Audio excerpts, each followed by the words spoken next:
박지훈 원장님의 이야기부터 들어볼까요?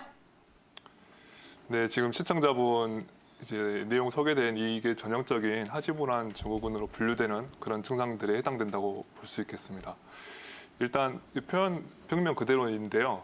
사실 병명이라고 하기보다는 이제 증후군이라고 사실 예전부터 있었던 뭐 여러 가지 질환이나 증상들이 포함되어 있을 수 있는데 이게 단지 다리 쪽만의 문제가 아니라는 게 최근에 밝혀지면서 그 10년 사이에 이제 많이 부각이 되고 있는 이제 그런 증후군 중에 하나라고 볼 수 있습니다. 말 그대로 주로 하지 쪽에 뭔가 가만히 있질 못하고 움직여야만 될 것 같은 그런 충동에 휩싸이고 이것 때문에 잠을 못 자는 그런 이제 증상들을 말하는 건데 보통 정형외과나 신경외과 가서 뭐 협착증이나 또는 다리 쪽에 다른 근육 긴장이나 이렇게 오해를 받고 치료를 했는데 또는 이미 원래 그게 있어서 개선이 됐는데도 불구하고 이 증상은 안 사라지고 계속 남아있다. 이제 그랬을 때 이런 진단을 내리게 됩니다. 이런 경우는 대부분의 원인이 이제 허리 아래쪽이 아니라 머리에서 있다는 게 되는데 일단 증상을 위주로 얘기를 하자면은 제일 중요한 거는 가만히 있지 못하는 거죠. 근데 이게 쉬면은 더 심해지는 거예요. 예를 들어서 누워있을 때만 그런 게 아니라 앉아있을 때 증상이 더 심해지는 경우도 있거든요.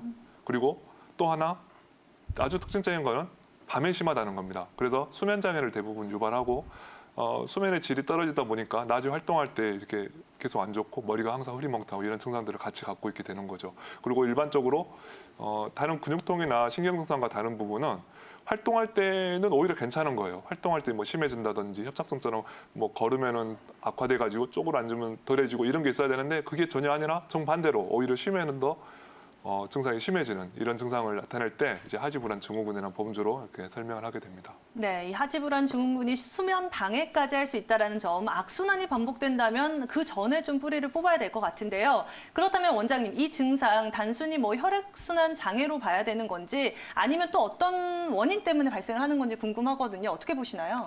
네, 하지불안 증후군이라고 하는 게 이게 네. 본인의 이제 그 어휘력에 따라서 정말 다양한 표현들을 합니다. 뭐 욱신거려요, 뭐 안절부절 못해요, 쑤서요, 가려워요, 뭐 바늘로 찌르는 우리 것 속내는 같아요. 뱀이 기어가는 뱀이 느낌. 기어가는 것 같다는 이런 표현도 정말 많이 들을 수 있는 표현이거든요. 근데 이런 스물스물한 느낌이 그냥 하지불안 증후군에만 있는 건 아니고요. 네. 사실은 다른 질환들에도 이런 증상들을 나타내는데 일단 하지불안 증후군을 나타낼 때의 대표적인 원인은 지금 밝혀진 거에 의하면 현재까지 연구 결과에 의하면 신경절단 물질이라고 하는 게 우리 몸 안에서 이제 영향을 주고 있는데 이제 뇌과학이 밝혀지면서 이제 알려진 내용들이긴 한데요. 이런 것들이 서로 불균형이 일어날 때 나타난다는 거죠. 근데 그중에 가장 대표적으로 영향을 끼치고 있는 게 현재까지 연구로는 도파민이 가장 영향을 많이 미치는데 이런 도파민과 관련해가지고 만들어내는 데 있어서 가장 중요하게 쓰이는 이제 필수 아미노산에서 이제 다른 조효소들이 붙어가지고 도파민을 만들어내야 되는데 그때 철분이 모자랄 때 가장 영향을 많이 미친다고 해요. 철분이 모자라는 대표적인 경우가 위장 수술을 했다든지 또는 이제 위장에 어떤 문제가 있어서 철분에 문제가 이제 흡수에 문제가 생긴다든지 그런 경우는 뭐 위출이 있다거나 했을 때 보면은 우리가 짜장면 같은 이제 짜장 3분 짜장 같은 표현을 본다든지 이제 네. 그런 걸로 표현을 많이 하거든요. 그랬을 때 이런 걸 동반한다 그러면은 빨리 이제 혈액 검사를 해가지고 이제 혈장의 철분 함량을 이제 검사해보는 게 가장 필요하고요. 그게 아니더라도 가족 중에 이런 게 있다 그러면 이제 가족력, 유전적인 영향에 따라 그런 경우도 있고 또 임산부의 10%가 이런 하지불안 증후군을 이제 갖고 있다고 합니다. 그래서 밤에 잠을 못 자는 많은 임산부들 이제 참 남 얘기 같지 않은데 이런 경우도 이제 여기에 해당이 되고요.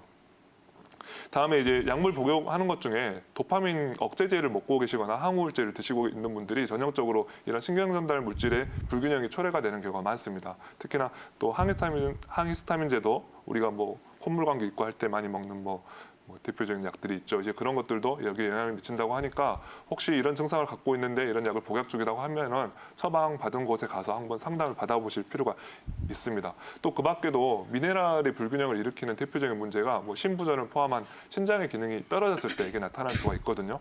그리고 말초신경과 관련한 어떤 문제들, 예를 들어 당뇨가 있다든지 아니면 알코올리즘 때문에 알코올 중독증 때문에 몸에서 들어와야 될 영양소들이 자꾸 빠져나가는 경우가 있어요. 그럼 미네랄이 모자라서 그 미네랄이 조효소 역할을 해서 신경전달 물질을 만들어야 되는데 그걸 못 만들어서 이제 이런 증상들이 나타나는 경우 되게 많거든요. 그래서 연세가 드실수록 또 여자분한테 이게 좀 더 많고 문의 주신 시청자분처럼 이렇게 60대 여자분들한테 이제 증상을 많이 보이고 한의원에 실제로 많이 내방하시고 합니다.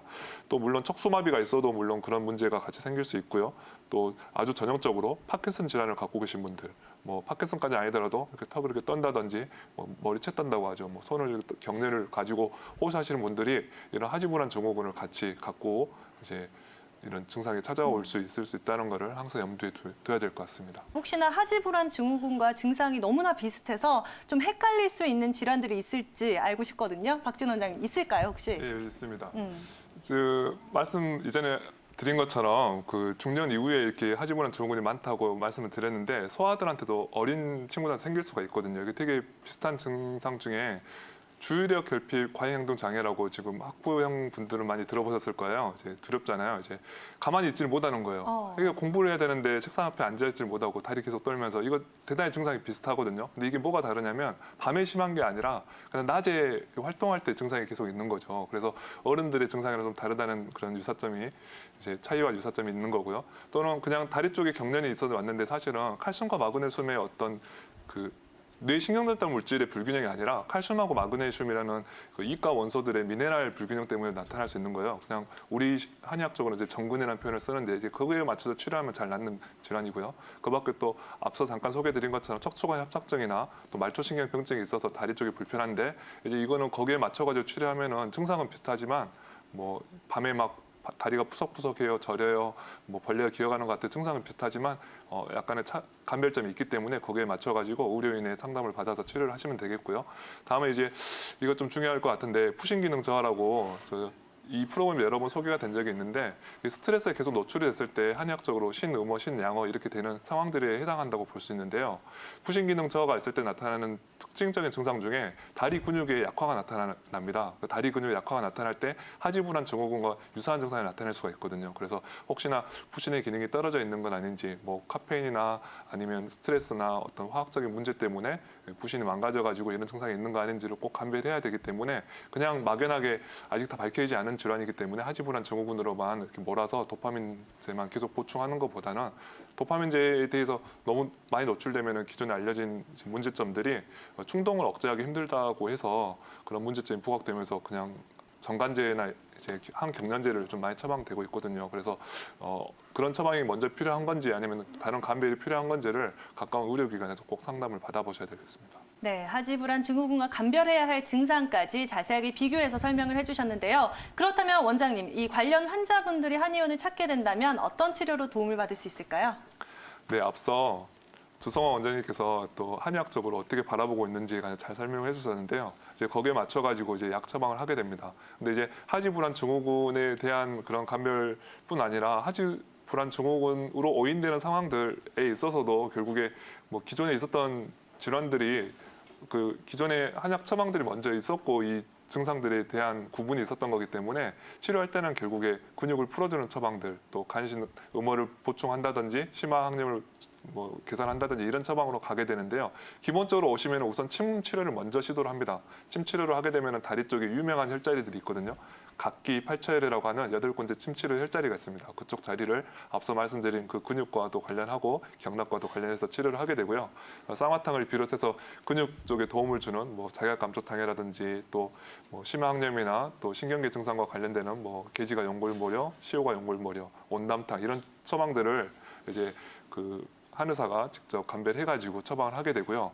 또 이런 도파민의 정부체가 많이 들어있다고 해서 허브 중에 마치 검은콩하고 돈부 비슷하게 생긴 그 벨벳콩이라고 하는 게 있어요. 지금은 뭐 외국에서는 이게 아예 영양제로 시판도 되고 있지만 이런 그 허브를 쓴다든지 우리가 주로 쓰는 한약재 중에서는 조구등이나 그 강국과 같은 약재들이 우리 간풍을 도와준다고 해서 실제로 이런 도파민 그 문제로 인한 증상들에 아주 유용하게 쓰이고 있는 약재들이라고 하겠습니다. 자, 박준 원장님, 앞서서 뭐 하복부 냉증부터 소화불량 다양한 증상이 활용이 된다라고 설명을 들었는데 우리 원장님께서는 좀 어떤 부분의 치료 목적을 두고 좀 사용하면 좋다고 생각하시나요? 네, 저는 오약이라고 하면은 기본적으로 소변 관련한 문제가 있을 때 많이 쓰는데요. 대부분 이제 배는 따뜻해야 한다고 생각하실 때 방광이나 장이 따뜻해야 하는 이제 그런 근거로 해서 얘기가 많이 되는데 이런 방광을 따뜻하게 데울 수 있는 대표적인 약이 오약입니다. 그래서 방광이 차서 나타나는 대표적인 증상 중에 애들이 막 야뇨가 있다든지 아니면은 성인 같은 경우에는